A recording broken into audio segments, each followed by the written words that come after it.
My name is Serena Calloway. I am 29 years old.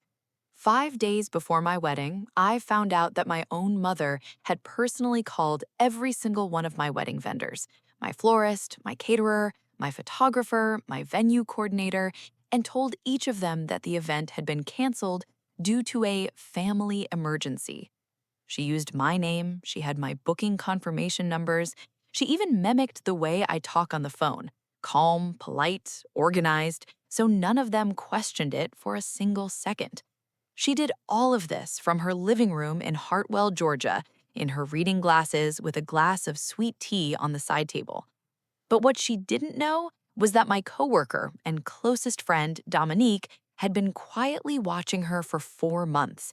And Dominique had been building something my mother never saw coming. Before we go any further, if this story touches something real in you, take a moment to like and subscribe. Drop a comment and tell me what city you're watching from. I genuinely love knowing who's on the other end of this. Now let me take you back. 8 months ago, the night Eli got down on one knee and the phone call from my mother that came exactly 11 minutes later. Eli Hartman is not the kind of man who makes grand gestures. He's a structural engineer from Savannah, Georgia.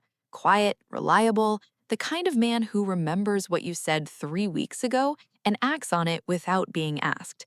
He does not do surprises loudly. He does them precisely. On a warm Friday evening in February, he drives me to Caldwell Park, a small botanical garden on the east side of Hartwell, where I used to sit on lunch breaks when I first moved to the city and didn't know a single soul. He pulls into the parking lot and cuts the engine. You used to eat your lunch here alone every day for 3 months when you started your job, he says. You told me once it was the only place in the city that felt like it already knew you. I stare at him. I figured if anywhere was going to be the place, he says, it should be here. He walks around, opens my door, takes my hand, and leads me to the bench near the rose garden, the one I used to sit on every Tuesday with a paper bag lunch and a library book. He kneels right there on that old brick path. I don't need the perfect version of you, he says quietly. I just need the real one. I say yes before my brain fully registers the question. We sit on that bench for a long time afterward, his arm around my shoulders, me turning the ring over and over, a simple gold band with a small oval sapphire that had belonged to his late grandmother. 11 minutes of the most uncomplicated happiness I have ever felt. Then my phone rings. Mom. Serena, your cousin Bev just texted me. Did Eli propose? He did, Mom, just now. We're sitting in the park and what's the venue situation? You need to lock in a venue this weekend. I hope you haven't been too specific with a theme yet, because themes limit your vendor options. I look at Eli. He tilts his head gently, listening. Mom, we literally got engaged 11 minutes ago, which means you're already 11 minutes behind.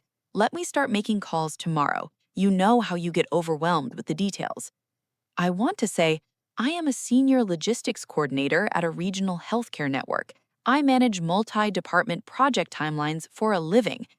I don't say it. I never say it. Okay, Mom, I'll call you tomorrow.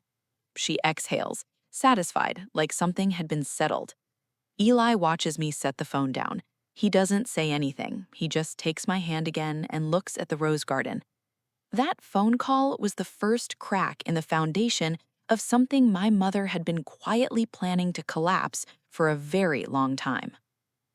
My mother, Vivian Calloway, is 58 years old, single for the last 12 years, former real estate office manager, current president of the Hartwell Ladies Auxiliary, and the most fiercely capable woman I have ever known. She can organize a charity gala for 300 people in 2 weeks and make it look effortless. She remembers everyone's birthday, dietary restriction, and deepest insecurity. She has a talent for walking into any situation and immediately knowing what needs to be done and doing it whether or not anyone asked her to. Those things made her extraordinary as a mother when I was young. Those same things made her suffocating as I got older. Every decision I made growing up, she improved. Every friend I had, she assessed. Every dream I mentioned out loud, she restructured into something more practical. I learned early that fighting her was exhausting and rarely worked. It was just easier to let her in and quietly renegotiate from the inside. So when she offers to help coordinate the wedding, I say yes. I tell myself I'll manage her carefully.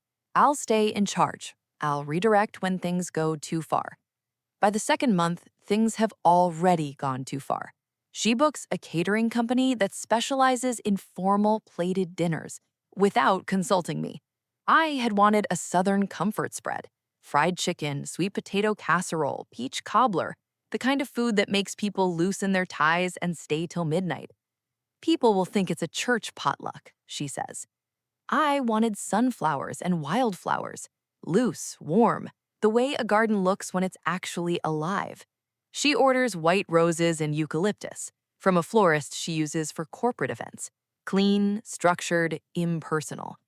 I wanted Fernwood Gardens, an outdoor estate venue with a pergola and old oak trees. She books the Ashford Grand Ballroom. Air conditioning guaranteed. Every time I push back, she reaches for the same lever. I've been doing this alone since your father left. I've been the one showing up for every single thing. I just want this to be perfect for you. My parents divorced when I was 11. My father moved to Portland. She stayed and raised me through 2 recessions, a health scare, and every milestone. That history is real. That sacrifice is real.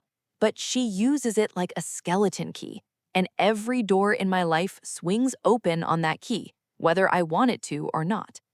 One evening, my friend Dominique comes over. We met at work 4 years ago. She is sharp, patient, observant in that quiet way that makes people underestimate her until it's too late.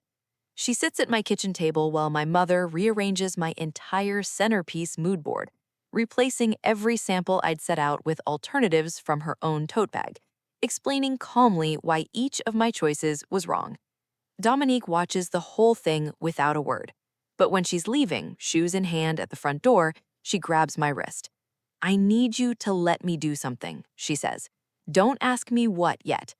Dominique, just trust me, okay? Just trust me. She squeezes once and leaves. I wouldn't understand what she meant for a while, but I would. 2 months before the wedding, my mother invites Eli to coffee, just the two of them. He comes home and sets his keys on the counter carefully, the way he sets things down when he's carrying something heavy inside. Your mother told me about your last relationship, he says. I go still. My last relationship was a man named Garrett, charming in public, quietly cruel in private. The kind of man who never raises his voice, but finds 100 small ways to make you doubt your own perception. I ended it 18 months before I met Eli. Leaving Garrett was one of the hardest things I ever did. She called it a pattern, he said you have a tendency to self-sabotage when things get serious. She used the phrase emotionally avoidant. Something in my chest turns to glass. What did you say? He said that knowing when to walk away from something damaging isn't avoidance, it's self-respect. He paused. She left before she finished her coffee, said I wasn't taking her concerns seriously. 8 minutes later, my phone rings. Mom. Eli was very dismissive today, Serena. Mom, you called my personal history a pattern in front of my fiancé. I called it what it is. I've known you 29 years. He's known you too. Someone has to say the hard things. That was not your information to share. I gave up a great deal for you. I think I've earned the right to warn my fiancé against me, to protect you from yourself. I hang up. My hands are shaking, but underneath the shaking, something else is happening. Something cold, quiet, and new, like a pilot light clicking on. 6 weeks before the wedding, the whispers start. My nail technician, Yvette, mentions it first. Honey, your mama came in Tuesday. She seemed real worried, said you've been under a lot of stress and she wasn't sure the timing was right. I smile through it. The following week, my neighbor, Phyllis, stops me on the driveway with a look I can't quite decode. Eli's coworker mentions at dinner that his wife had run into my mother at the grocery store, and she'd seemed very concerned. Vivian Calloway has spent 20 years building a social network in Hartwell. Church committees, the ladies' auxiliary, a decade of real estate contacts. She has reach the way a river has current. You don't always see it, but it moves everything. That Thursday evening, Dominique texts me. Don't confront her about anything you're hearing. I need 2 more weeks. Please just hold still. I text back. You're actually scaring me. 3 dots, then, good, it means you're taking this seriously. 4 weeks before the wedding, Eli's mother Carolyn calls. Eli puts the phone on speaker. I got a call from Serena's mother 2 nights ago. Her voice is careful. She used the word fragile, said this wedding is moving faster than might be wise. She cried, honey. Of course she cried. My mother could summon tears on command. Mom, Eli says evenly, Serena ended a relationship that was slowly convincing her she wasn't worth loving. That's not fragility, that's clarity. After she hangs up, Eli turns to me. She's not trying to protect you. She is systematically calling everyone in your life and planting the same story so that when things fall apart, the only person you'll have left is her. Don't react, I tell him. That's what she wants. That night, lying awake, I count the people she's reached. My nail technician, his mother, half our neighborhood. She isn't just working on the wedding, she is dismantling my social world so that if I lose Eli, I lose everything except her. Eli and I had been saving for 2 years and 3 months. $11,000. Built from skipped vacations, brown bag lunches, Eli turning down concert tickets, me picking up freelance work on nights and weekends. Every line on our budget spreadsheet had a story. Venue deposit, $2,400. Florist, $1,600. Catering, $3,800. Photography, music, rentals, cake. It compounds quickly. One evening, I asked Eli quietly, if something happened to the vendors right now, how much do we recover? He looks at the screen for a long moment. Maybe a third. We're inside the cancellation windows on most of it. I press my palms to my face. 2 years and 3 months. Every skipped thing, every small sacrifice made towards something that right now feels like it's standing on sand. I am not letting her take this, I say. Eli puts his hand over mine. Then we don't let her. I believed him. I had to believe him. I didn't know yet that the worst part was still ahead. 5 days before the wedding, Wednesday morning, I'm at my desk when something makes me pick up the phone and call Fernwood Gardens just to confirm setup details. Fernwood Gardens, this is Patrice. Hi, Patrice, this is Serena Calloway, calling to confirm the setup schedule for Saturday. A pause. The shape of it tells me everything before the words come. Miss Calloway, that booking was canceled Monday morning. The caller said there was a family emergency. She had your confirmation number and your account details. I hang up. Call the caterer. Yes, we received a cancellation call Tuesday afternoon. The woman said you'd had a change of plans. Hang up. Call the florist. Miss Calloway, I'm so sorry. Your mother called us last Thursday. She said you'd decided to postpone. She was very calm about it. I set the phone down on my desk. The fluorescent light above me hums. The ground doesn't crack dramatically. It simply dissolves beneath me. I call my mother. She picks up on the first ring. I was wondering when you'd figure it out, she says. No greeting, just that. You canceled my wedding. I corrected a mistake before it became permanent. With my money, with my name, you impersonated me. I am your mother. I have watched you rush into things your whole life and watched you crash. I am not going to stand by and let you do it again.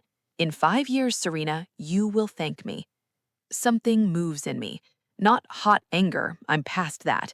This is something deeper, older, something pressed down under 29 years of guilt and duty and being loved by someone who has no idea how much they're hurting you. No, I say. Just that one word. I hang up. My voice had not shaken once. I sit with that for a moment. Then I call Eli. Eli calls Dominique. Dominique's voice is perfectly calm. Don't call a single vendor back. Don't call your mother. Give me 48 hours. Just say okay. Eli looks at me. We say okay. That night, Eli's phone rang at 10:47 p.m. He took it to the back porch. My mother had called him. Voice measured, practiced, like someone sounds when they've rehearsed the exact words. She gets close to something real, and some part of her finds a way to undo it. Walk away now, Eli. You deserve to know this before Saturday. Eli listened without interrupting. Then, very quietly, "Is that everything you wanted to say?" "I understand." He ended the call, opened his recording app. Georgia is a one-party consent state. He drove to Dominique's apartment at 7:15 a.m. the next morning and handed his phone with the recording queued up. Dominique listened to the entire thing without changing her expression. When it ended, she looked at him. "This is exactly what I needed." 3 days before the wedding, Dominique arrives at our apartment with a large expandable folder and 2 coffees. She sits at the kitchen table, opens the folder, and says, "Let me get through all of it before you respond." I nod. "4 months ago, the week your mother switched out your florist's contact in your shared planning folder and replaced it with her own number, I started making contingency plans." 4 months ago? My voice barely comes out. Do you remember your work promotion last year? When you prepared your presentation and came in the next morning to find out your mother had called your director, Serena, to say you'd been overwhelmed lately and maybe the new role was a lot to take on? I remember. I had never connected it to a pattern until this moment. "I sat in your car while you cried in the parking garage," Dominique says quietly. "And I made a decision. I was never going to let her do that to you again without a net in place." She pulls out the first document. A signed venue contract, Sycamore Hill Estate, a private outdoor property 20 minutes from Hartwell. Rolling lawn, a natural stone ceremony arch, old sycamore trees draped in Spanish moss. Contract dated 4 months ago. Deposit of $1,400. Dominique's own money. "You paid for this yourself," I say. "You'd have done the same. Don't argue." She moves through the folder. Florist, Amara Bloom Studio, run by a woman named Tessa. Sunflowers, wildflowers, loose, warm, alive. Exactly what I had chosen before my mother replaced them with formal white roses. Caterer, Sweet George's Kitchen, fried chicken, sweet potato casserole, peach cobbler, sweet tea, and mason jars. The exact menu I had wanted from the beginning. Photographer, a guitarist named Lena who I had once told Dominique I wished I could have at my wedding. Total backup cost, $5,300. All of it fronted by me. She closes the folder. 172 guests, full parallel contact list. Morning of the wedding, I send a mass message with the new address. I'll call it a venue upgrade. Your mother gets the original address, Fernwood Gardens, the venue she canceled. The room goes very quiet. One more thing. She meets my eyes. I've been in contact with a journalist named Candace Webb, 35,000 subscribers in the Hartwell area. She thinks this is a story about friendship and backup plans. But Serena, your mother publicly told people in your community you were emotionally unstable. She made this public first. I want Candace there. Part of me wants to shrink. I have spent my whole life absorbing damage quietly. But another part of me feels something completely different. Release. "Okay," I say. Dominique nods once, like she already knew. I don't sleep. I lie in bed and let myself do something I have been carefully avoiding my entire adult life. I think honestly about my mother. She worked, she stayed, she drove 3 hours round trip to every event that mattered to me. That is real. I will never pretend otherwise. But I think now about every milestone she walked into and quietly made smaller. The college acceptance she responded to by listing the school's weaknesses. The apartment at 24 she called a starter mistake. The promotion she nearly derailed with one phone call. And I think about Garrett, the ex she had liked, encouraged me to stay with, defended even when I came home crying. I understand now why she liked him. A man who makes you doubt your own mind doesn't threaten a mother who needs you to need her. Eli, who looks at me like I am capable and whole and enough, is the threat. Not because he's bad, because he makes me not need her. At 5 a.m., I text Dominique. Let's do this. Her response is instant. Already running. One more thing. Call your Aunt Renata. My Aunt Renata is my mother's younger sister. She has been watching my mother's patterns from the outside my entire life. She called me twice in the last month just to check on me. I call her at 5:15 in the morning. Serena? Her voice is immediately awake. Aunt Renata, will you walk me down the aisle today? A long silence. When she speaks, her voice is rough at the edges. Baby, there is nothing in this world I would be more honored to do. For the first time in days, I breathe all the way down. Dominique is already coordinating when I arrive at 7 a.m. Bluetooth earpiece in, spreadsheet open, coffee in hand. Each guest name color-coded. Blue for text sent, green for confirmed, red for personal call needed.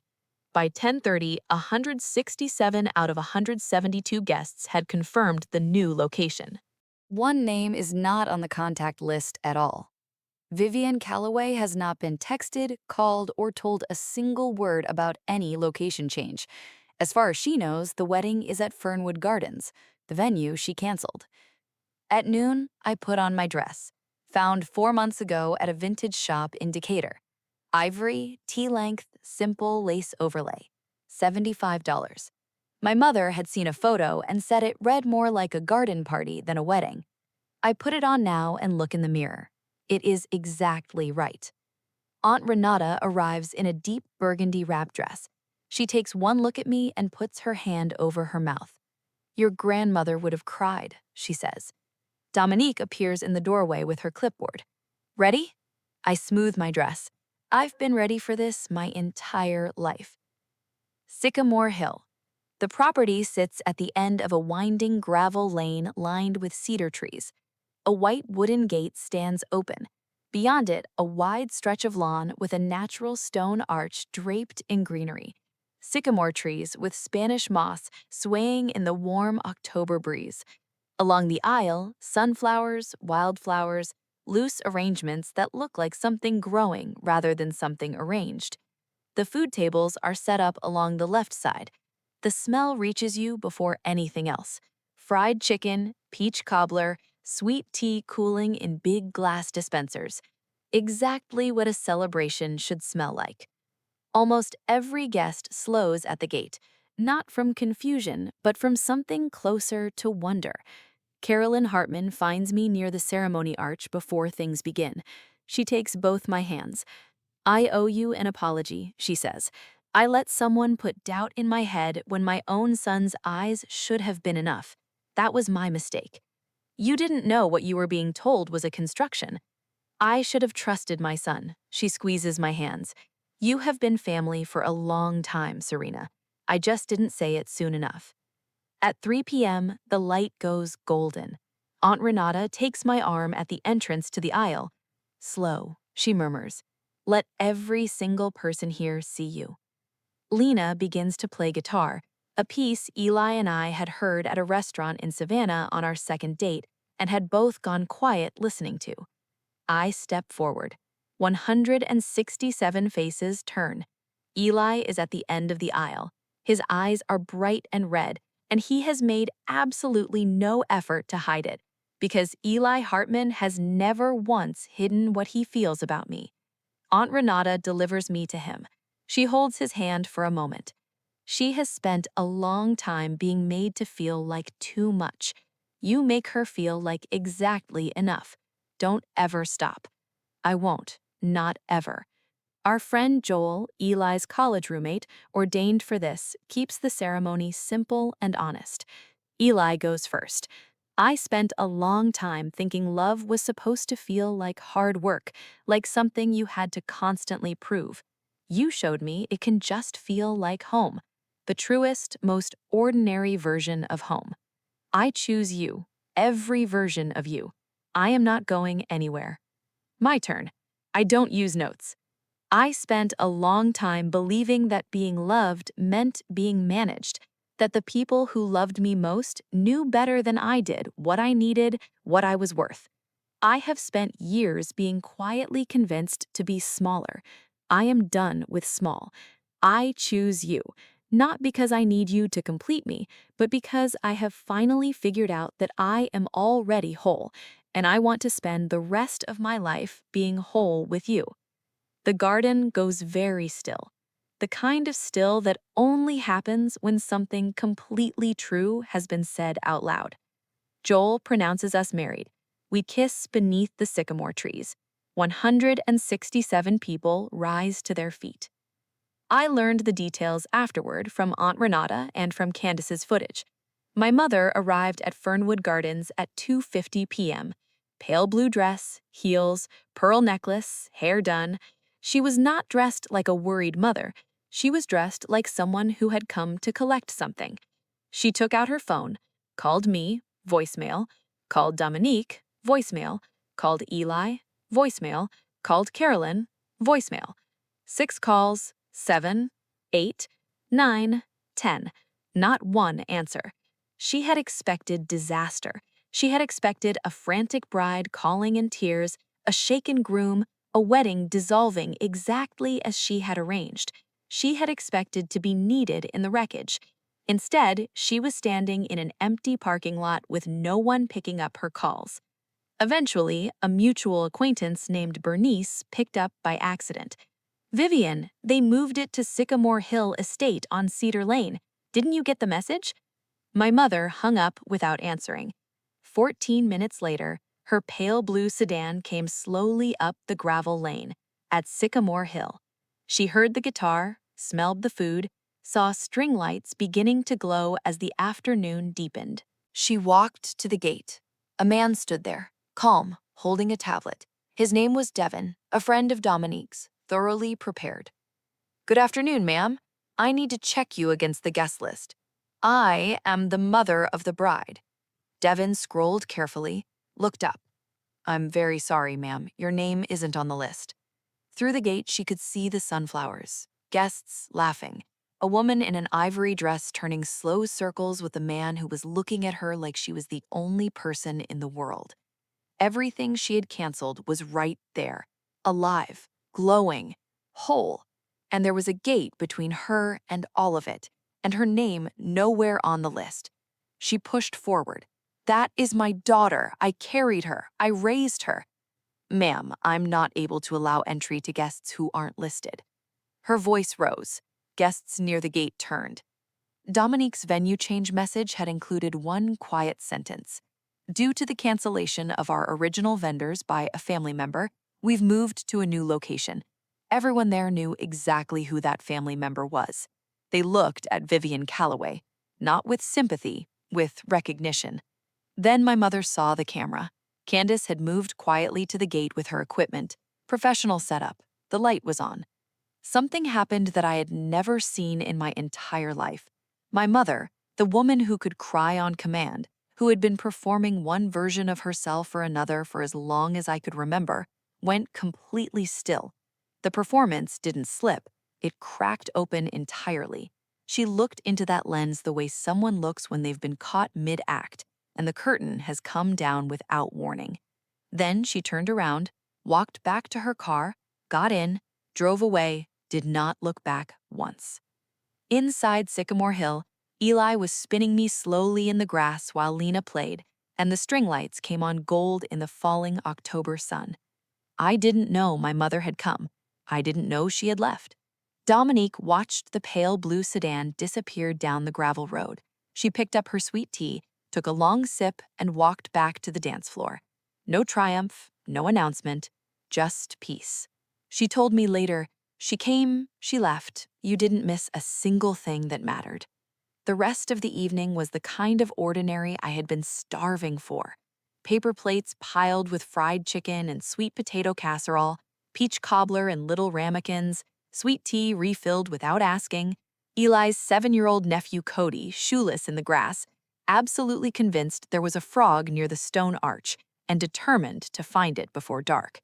Carolyn stood to speak when dinner wound down. She said, "I almost let fear become louder than love." Her chin was unsteady. I almost missed the chance to welcome you properly.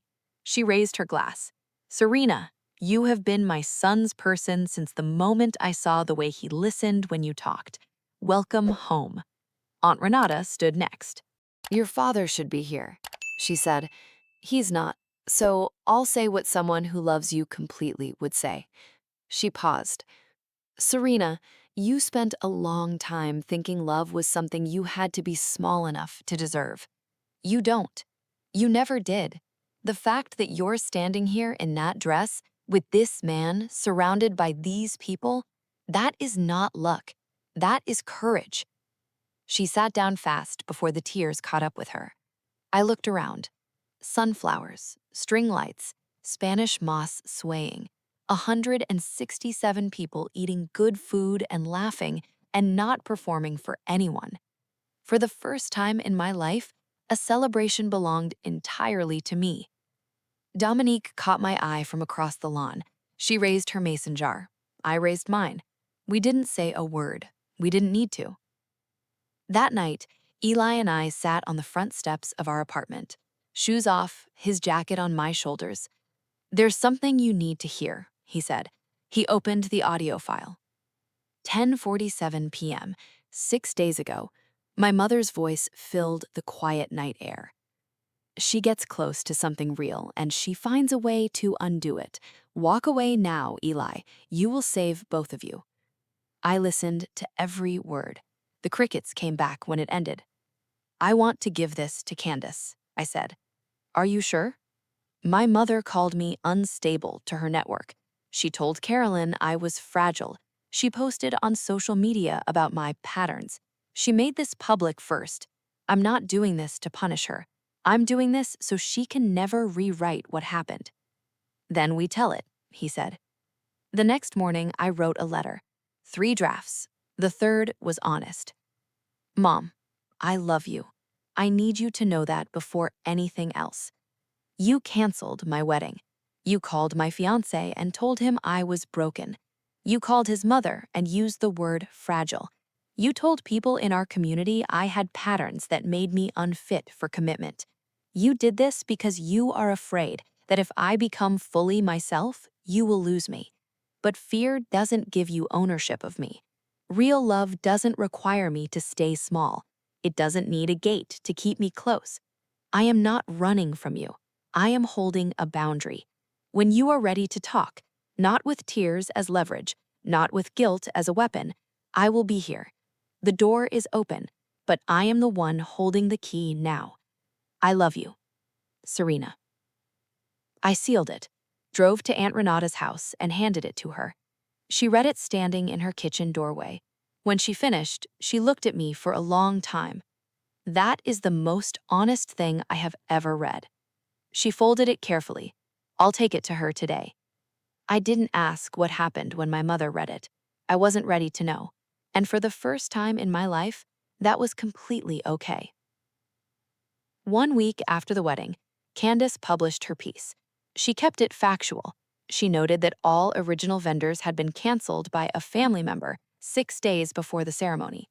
She showed photographs of the sunflowers, the stone arch, Eli and me dancing in the string lights.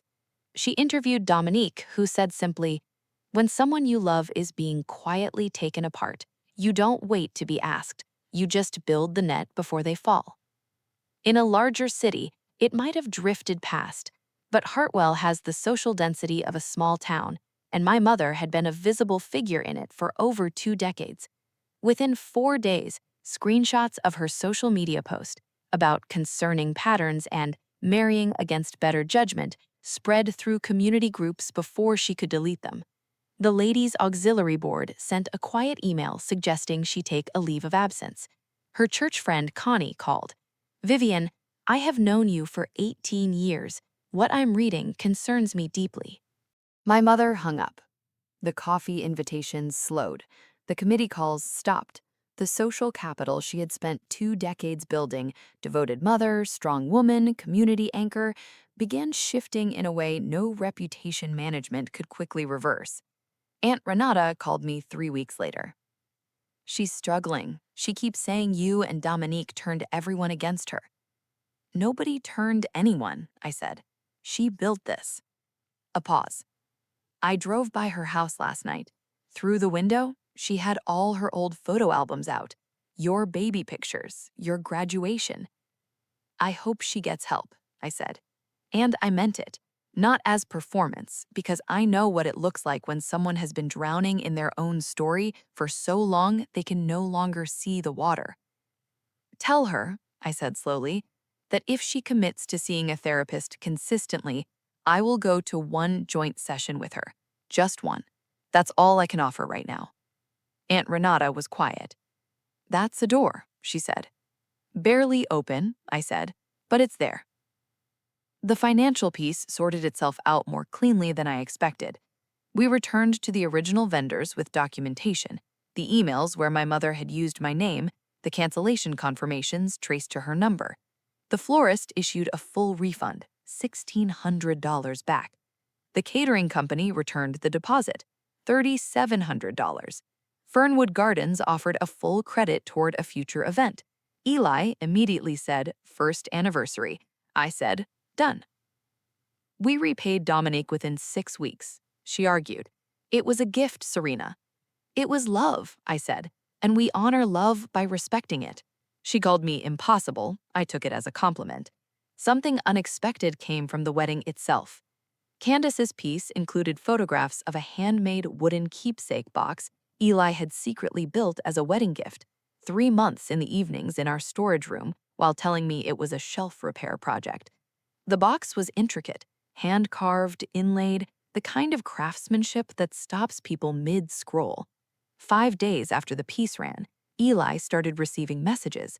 A boutique design firm in Atlanta, a couple renovating a historic home in Savannah, a restaurant owner wanting custom furniture. The craft he'd built quietly for years suddenly had a waiting list. My mother had not intended to give us that, but there it was. I didn't tell you this story so you would hate my mother. Vivian Calloway is a woman in real pain. She sacrificed genuinely. She stayed. She poured herself into being needed, and somewhere along the way, confused being needed with being loved. Her fear is real, but fear does not give her the right to own me. If you have someone in your life who loves you like a leash, who uses guilt like a skeleton key, who slowly convinces you that you are too fragile or too difficult to be loved the way you deserve, hear this. You are not ungrateful for wanting your own life.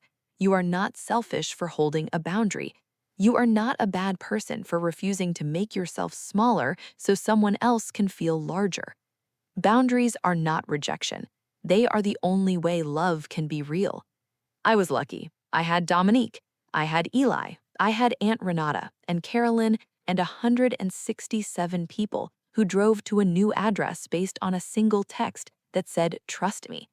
If you don't have a Dominique right now, be your own Dominique. Make a plan, not for revenge, for your future, for the version of yourself that someone is quietly, patiently trying to erase. You deserve to exist fully, without apology, without permission. I spent 29 years asking for permission to be happy. The day I stopped asking was the day my life actually began. 6 months later. I come home on a Tuesday evening in April. There is something on our welcome mat. Not in the mailbox, on the mat, hand-placed. A small ivory envelope, no return address, my name on the front in handwriting I would know anywhere. I open it standing in the hallway. No letter, no words, just a single dried wildflower pressed carefully between 2 pieces of wax paper. A black-eyed Susan, bright yellow, dark center, perfectly preserved. I hold it for a long time.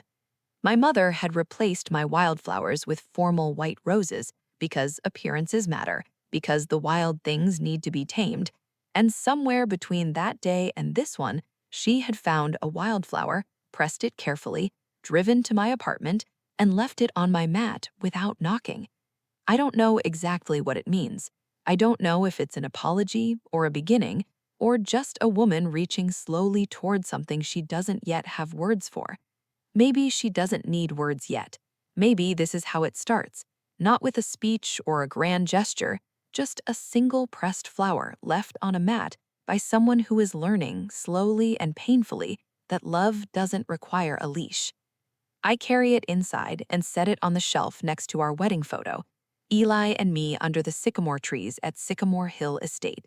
String lights soft in the background, sunflowers everywhere. Eli comes in from the storage room with sawdust on his forearms. He sees me at the shelf. You okay? I stand there for a moment, holding the small flower. Yeah, I say, and I mean it completely. Maybe for the first time. Through the kitchen window, late afternoon light falls gold across the back porch. I hear Eli's tools starting up again, the neighbor's wind chimes, a cardinal going through its whole song in the oak tree by the fence. My name is Serena Calloway Hartman. I am 29 years old, and for the first time, truly, unambiguously, my life is entirely my own. Thank you for staying with me all the way to the end. If this story moved something in you, please like and subscribe. Not because I asked, but because you want to hear more stories like this one. Do you have a Dominique in your life? Someone who built a net before you knew you were falling? Or are you someone's Dominique right now? Tell me in the comments. I'd love to hear your story. Wherever you're watching from, whatever your version of Heartwill looks like, I hope you find your Sycamore Hill. See you in the next one.